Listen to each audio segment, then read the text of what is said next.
Hello दोस्तों, नमस्कार। मैं ओम प्रकाश सर आपको the star global YouTube channel पर स्वागत करता हूं। आज का लाइव सेशन हम लोग पढ़ने वाले हैं, जिसमें बिहार बोर्ड क्लास 12th के ऑब्जेक्टिव पढ़ने वाले हैं चैप्टर 1 के। सभी लोग जुड़ जाइए, आज के लाइव सेशन शुरू करते हैं, जिसमें हम लोग पढ़ेंगे चैप्टर 1 जो है। चैप्टर 1 के ऑब्जेक्टिव काफी महत्वपूर्ण है और इस सब को हम लोग बारीकी से समझेंगे। चलिए शुरू करते हैं। पहला क्वेश्चन, सभी लोग जो है, जो नए पर जुड़िएगा, चैनल को सब्सक्राइब, बेल आइकन बजा दीजिएगा ताकि अगला क्लास का नोटिफिकेशन मिल जाए। चलिए शुरू करते हैं आज का लाइव सेशन। कोई भी समस्या होगा कमेंट कीजिएगा। पहला क्वेश्चन है बाबू, चलिए 12th के हिस्ट्री का आज से हम लोग क्लास शुरू करने वाले हैं। पहला चैप्टर आपके सामने आज पढ़ने वाले हैं ऑब्जेक्टिव। इसके अगले क्लास में हम लोग इसके लघु उत्तरीय और दीर्घ उत्तरीय पढ़ेंगे। चलिए, पहला चैप्टर का नाम है ईंट मनके एवं अस्तिया, यानी हड़प्पा सभ्यता के बारे में। ठीक है, ईंट मनके एवं अस्तिया हड़प्पा सभ्यता के।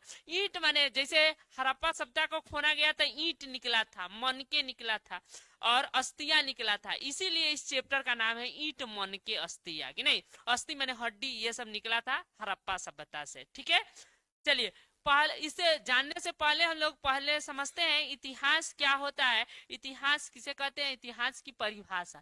तो याद रखिएगा, अतीत, अतीत माने होता है पुराने जमाने। अतीत माने होता है पुराना जमाना से लेके वर्तमान तक घटित वैसी घटना जिसका लिखित विवरण हमारे पास उपलब्ध होता है, जिसको हम लोग पढ़ते हैं, अध्ययन करते हैं, और इसी को जो है इतिहास कहते हैं। याद रखना है, अतीत से वर्तमान तक घटित वैसी घटना जिसका लिखित विवरण हमारे पास उपलब्ध हो, हम उसका अध्ययन करते हैं, पढ़ते हैं, उसको इतिहास कहते हैं। उम्मीद है कि आप लोग को समझ में आया होगा। चलिए अगला क्वेश्चन है दूसरा, इतिहास का पिता किसे कहा गया है? हेरोडोटस या हीरोडोटस भी कहीं कहीं लिखा रहता है, तो याद रखना है इतिहास का पिता हीरोडोटस को कहा गया है। चलिए, इतिहास को इंग्लिश में हिस्ट्री कहा जाता है, आप लोगों को पता भी होगा। चलिए अब आते हैं हम लोग चैप्टर 1 में और पहला ऑब्जेक्टिव की तरफ हम लोग पढ़ते हैं। पहला बाबू ऑब्जेक्टिव है, हड़प्पा का खोज कब और किसने किया था? हड़प्पा सभ्यता जो था, हड़प्पा जो शहर था, उसका खोज कब और किसने किया था? तो इसकी 2 चरणों में खुदाई हुई थी। 1921 में दयाराम साहनी ने और 1926 में माधव स्वरूप ने किया था। दूसरा क्वेश्चन है, हड़प्पा जो शहर है यह किस नदी के किनारे बसा है? तो यह रावी नदी के किनारे बसा हुआ है।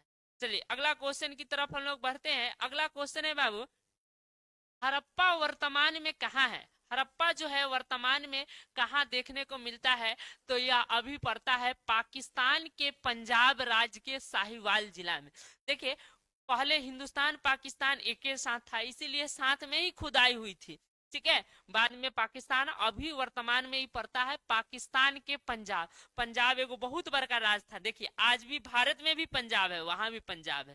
तो पंजाब कुछ यहाँ रह गया, वहां रह गया, तो वहां के पंजाब राज्य के साहिवाल जिला में पड़ता है। दूसरा अगला क्वेश्चन है, मोहनजोदारो की, मोहनजोदड़ो या जोदारो भी इसको पढ़ते हैं। ठीक है, इसका खोज कब और किसने किया था? तो 1922 ईस्वी में राखल दास बनर्जी ने किया था। ठीक है, चलिए अगला क्वेश्चन की तरफ हम लोग बढ़ते हैं बाबू। अगला क्वेश्चन है, मोहनजोदड़ो किस नदी के किनारे है? बताना है मोहनजोदड़ो जो है कौन सी नदी के किनारे बसा है? तो सिंधु नदी के किनारे बसा है। इसीलिए हड़प्पा सभ्यता को सिंधु घाटी सभ्यता भी कहा जाता है, क्योंकि मोहनजोदड़ो सबसे विकसित शहर था, सबसे डेवलप शहर था, और इसीलिए जो है इसको सिंधु घाटी सभ्यता भी कहा जाता है। अगला क्वेश्चन है, मोहनजोदड़ो वर्तमान में कहाँ है? तो ये भी पाकिस्तान के सिंध राज्य के लरकाना जिले में यह पड़ता है। ठीक है, चलिए अगला क्वेश्चन की तरफ हम लोग बढ़ते हैं। अगला क्वेश्चन है बाबू, मनुष्य ने सबसे पहले किस फसल का खोज किया था? यानी कौन फसल को अपना लिया था? तो याद रखना है, मनुष्य ने सबसे पहले जो है गेहूं और जौ को अपनाया था। मनुष्य ने सबसे पहले किस धातु का प्रयोग किया था? तो धातु में प्रयोग किया था तांबा का। ठीक है, चलिए अगला क्वेश्चन की तरफ हम लोग बढ़ते हैं। यहाँ तक कोई समस्या होगा तो बताइएगा। अगला क्वेश्चन है बाबू, मनुष्य ने सबसे पहले जो है किस जानवर को पालतू बनाया हुआ था? मनुष्य जो था वह सबसे पहले कौन से जानवर को पालतू बनाया हुआ था? चलिए चलिए, इसके राइट आंसर है कुत्ता को। सबसे पहले मनुष्य, अब कैसे पता चला? तो एक दिन खुदाई हुई ना बाबू, तो उसमें कुत्ता का मनुष्य का हड्डी एक जौरे मिला, तो समझ गया थे मालिक के जौरे कुत्तों को दफना दिया गया है। इसीलिए पता चला कि सबसे पहले जो है मनुष्य किसको पालतू बनाया हुआ था? कुत्ता को। चलिए अगला क्वेश्चन है, मनुष्य ने सबसे पहले किस हथियार को बनाया था? कौन से हथियार बनाया था? तो कुल्हाड़ी बनाया था। याद रखना है कौन से हथियार को बनाया था बाबू? कुल्हाड़ी। चलिए अगला क्वेश्चन है बाबू, आग का आविष्कार कब हुआ था? बताना है आग का आविष्कार जो है किस काल में हुआ था? तो इसका पूरा पाषाण काल। पाषाण काल कहते हैं बाबू, तुम लोग को समझाए थे, जब पत्थरों का आविष्कार हो गया, पत्थर का लोग इस्तेमाल जानने गए, तो उसको बोलते हैं पाषाण काल। उससे पहले का जो समय था पूरा पाषाण का, उसके बाद का समय आया नौ पाषाण का। तो पूरा पाषाण काल में जो है बाबू याद रखना है क्या चीज का आविष्कार हुआ? आग का आविष्कार हुआ। और नहीं तो पहले मनुष्य क्या करता था? कोई भी चीज को कच्चा ही खा जाता था कि नहीं? क्या कच्चा खा जाता था? आगे है पहिए का आविष्कार किस काल में हुआ था? नौ पाषाण काल में। ठीक है, चलिए अगला क्वेश्चन की तरफ हम लोग बढ़ते हैं। अगला क्वेश्चन है, कृषि का खोज जो है किस काल में हुआ था? कृषि का खोज किस काल में हुआ था? तो याद रखना है कृषि का नौ पाषाण काल में। अगला क्वेश्चन है बाबू, लोथल कहाँ है? लोथल कहाँ है? तो याद रखना है गुजरात के अहमदाबाद में। कहाँ है लोथल? गुजरात के, गुजरात भारत में पड़ता है, वहां के अहमदाबाद जिला में पड़ता है। चलिए अगला क्वेश्चन की तरफ हम लोग बढ़ते हैं। अगला क्वेश्चन है, लोथल किस नदी के किनारे है? तो ये आप लोग को हम पहले भी बता चुके हैं कई बार कि नहीं, लोथल जो था याद रखना है भोगवा नदी के किनारे बसा है। लोथल का खोज कब और किसने किया था? तो 1954 में रंगनाथ राव ने किया था लोथल का खोज। चलिए अगला सवाल की तरफ हम लोग बढ़ते हैं।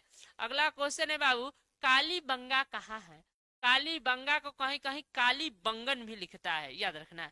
काली बंगा कहाँ है? तो याद रखना है राजस्थान के हनुमानगढ़ जिले में। और काली बंगा किस नदी के किनारे है? तो घग्गर नदी के किनारे है। ठीक है, घग्गर नदी के किनारे है कि नहीं? यानी काली माता घर घर में रहती है हनुमान जी के पास कि नहीं? याद रखिएगा, याद रहेगा। ठीक है, चलिए अगला क्वेश्चन की तरफ हम लोग बढ़ते हैं। बनावली कहाँ है? बनावली हरियाणा के हिसार जिले में अवस्थित है। बनावली किस नदी के किनारे है? तो आप लोग को बना याद रखना है रंगोई नदी के किनारे जो है बनावली शहर स्थित है। ठीक है, चलिए अगला क्वेश्चन है, बनावली का खोज कब और किसने किया था? बनावली का खोज कब और किसने किया था? 1974 में रविंद्र सिंह बिष्ट ने किया था। याद रखना है 1974 ईस्वी में रविंद्र सिंह बिष्ट ने बनावली का खोज। अगला क्वेश्चन है, रोपर किस नदी के किनारे है? सतलज नदी। बताए थे सतलज नदी को कई किताबों में सतलुज नदी भी कहते हैं, और यह जो है रोपर इसी के किनारे है। और वर्तमान में जो सतलज नदी है इस पे सबसे बड़ा बांध भारत का बना है, खीरा सॉरी भाखरा बांध कि नहीं, सबसे ऊंचा बांध है। ठीक है, भारत का जो सतलज नदी पर चले अगला क्वेश्चन की तरफ हम लोग बढ़ते हैं। अगला क्वेश्चन है, रोपर कहाँ है? रोपर जो है कहाँ है? क्या हो गया क्या? आगे हो? चलिए अगला क्वेश्चन है बाबू, रोपर कहाँ है? याद रखना है रोपर जो है कहाँ है? याद रखना है पंजाब के रोपर जिले में। रो याद रखना है पंजाब के रोपर जिले में। अगला क्वेश्चन है, रोपर का खोज कब और किसने किया था? बताना है रोपर का जो खोज था, या रोपर शहर पंजाब के रोपर जिले में है, इसका खोज 1953 से 56 में जगदत्त शर्मा ने किया था। चलिए अगला क्वेश्चन की तरफ हम लोग बढ़ते हैं। अगला क्वेश्चन है, चुहंद्रो किस नदी के किनारे है? चुहंद्रो जो है बाबू किस नदी के किनारे है? इसके आंसर है आंसर हो जाएगा सिंधु नदी के किनारे। अगले क्लास में ये भी हम बता देंगे, बोले भी थे कल, कौन से शहर से क्या चीज खुदाई में मिला था। तो चुहुंदरो लिविस्टिक के लिए काफी फेमस था। वहां पे क्या मिला था, लिविस्टिक का अवशेष मिला था कि नहीं। तो पता चलता है कि हड़प्पा सभ्यता के लोग भी लिविस्टिक लगाते थे कि नहीं। चुहुंदरो वर्तमान में कहाँ है, तो याद रखना है चुहुंदरो जो है वर्तमान में पाकिस्तान के सिंध प्रांत के नवाबशाह जिले में है।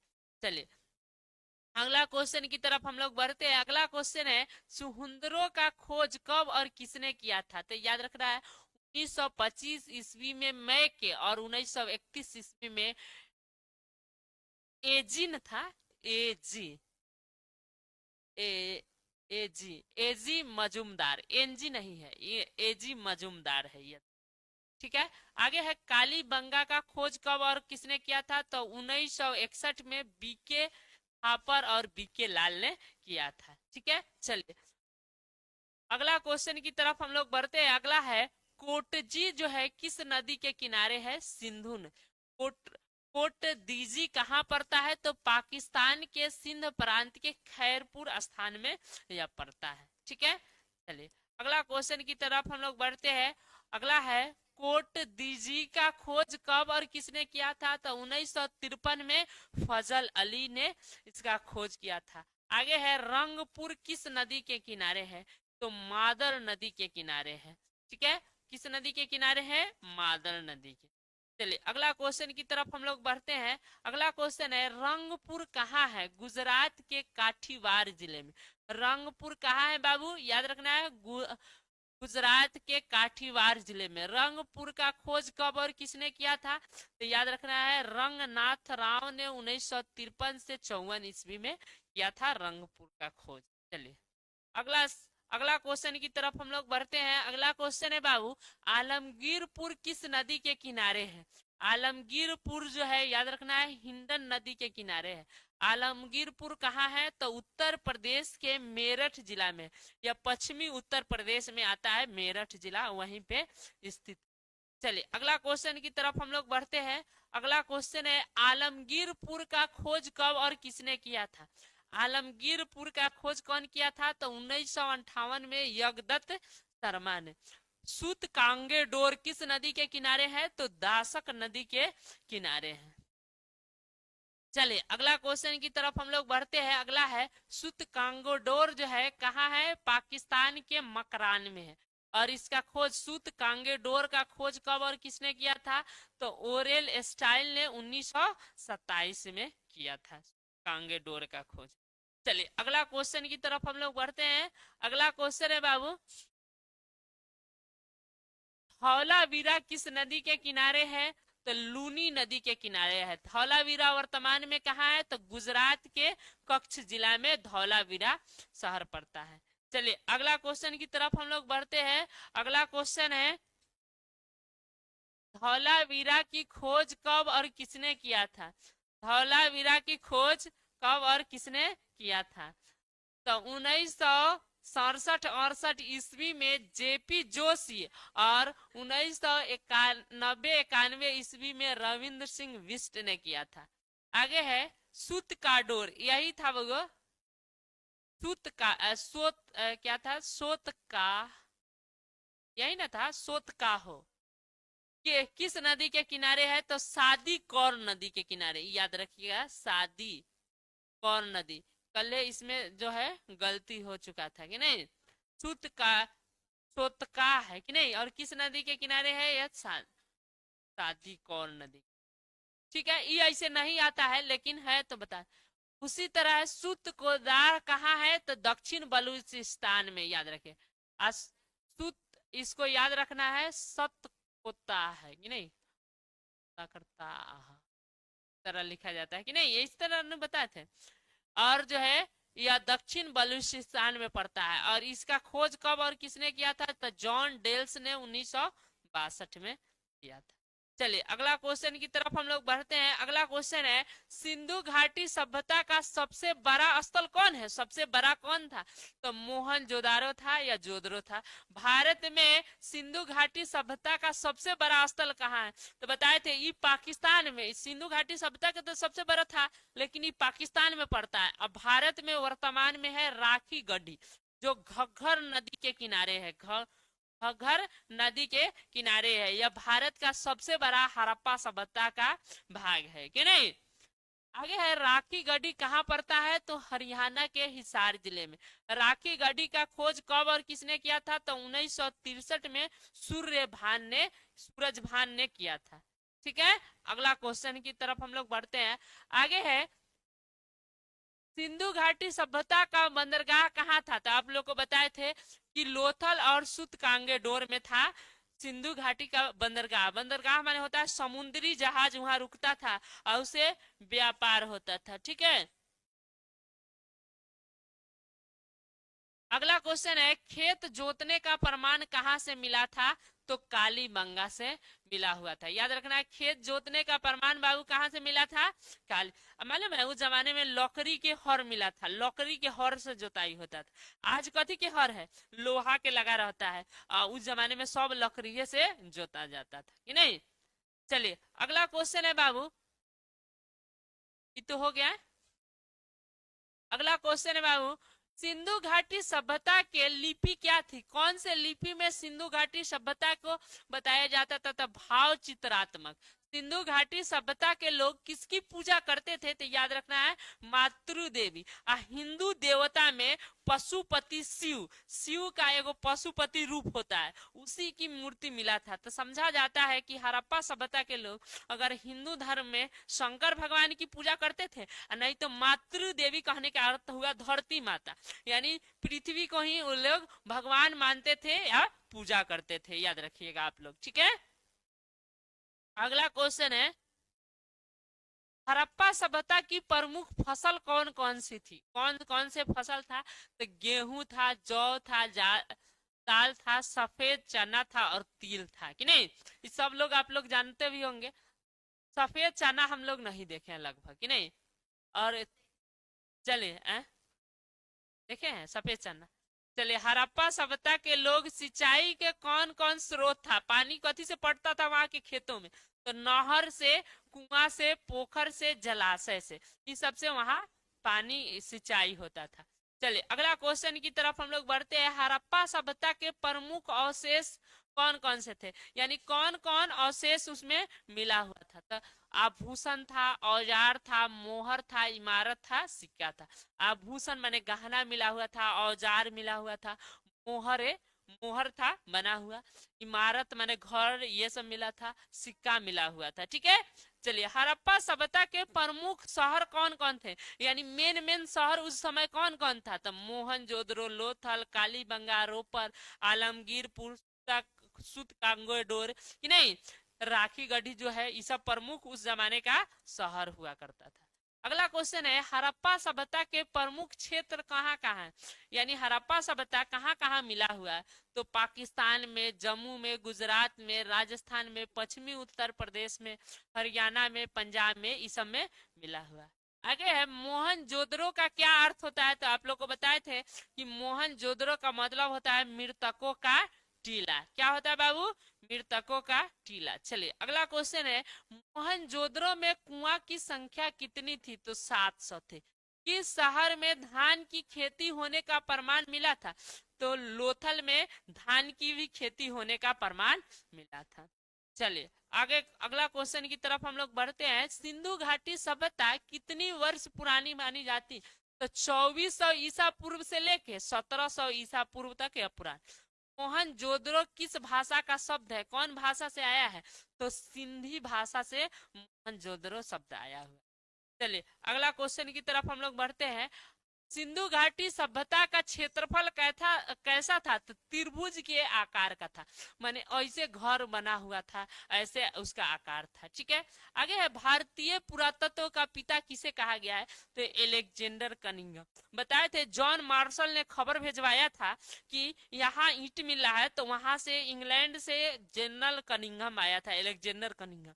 और यह जो है भारत के जो दबा हुआ इतिहास था उसको निकाल कर पूरे विश्व के सामने लाया। हड़प्पा सभ्यता समेत बहुत सारे मंदिरों को सबने ढक दिया था, मिट्टी के अंदर दफन हो गई थी जो इतिहास, उसको जो है लाने का काम किया था एलेक्जेंडर कनिंघम। ये तो बहुत महान आदमी है, समझिए। तो भारतीय पुरातत्व को जितना खुदाई में नीचे चला गया था, जो हमारे इतिहास को मिट्टी में मिल गई थी, सबको यहाँ लाने का प्रयास किया कि नहीं।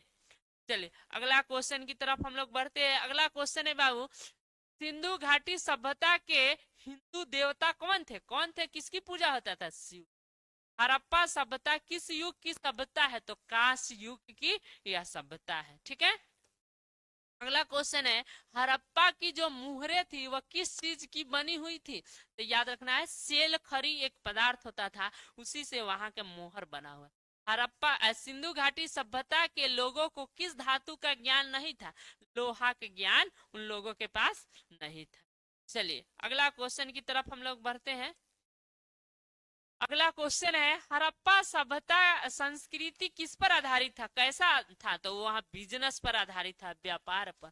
हड़प्पा सभ्यता के लोग खेती करते थे और व्यापार करते थे, बस उस जमाने में दो ही सेवाएं होता। हड़प्पा सभ्यता का प्रशासन कैसा था? नगर पालिका जैसा था। आज शहरों में जो नगर पालिका की प्रशासन व्यवस्था होती है, इस तरह हड़प्पा सभ्यता का प्रशासन था। चलिए अब जो है यह लास्ट की तरफ हम लोग आ गए। सिंधु घाटी सभ्यता में सबसे पहले किस शहर की खुदाई हुई थी? तो याद रखना है, सबसे पहले हड़प्पा सा। और सिंधु घाटी सभ्यता की जुड़वा राजधानी किसको कहा गया है? मोहनजोदड़ो और हड़प्पा को। ठीक है, इतना ही ऑब्जेक्टिव था। फिर अगले क्लास में हम लोग इसका लघु उत्तरीय पढ़ेंगे। और जो है तब तक के लिए जय हिंद, जय भारत। देखते रहिए, फिर मिलेंगे अगले क्लास में।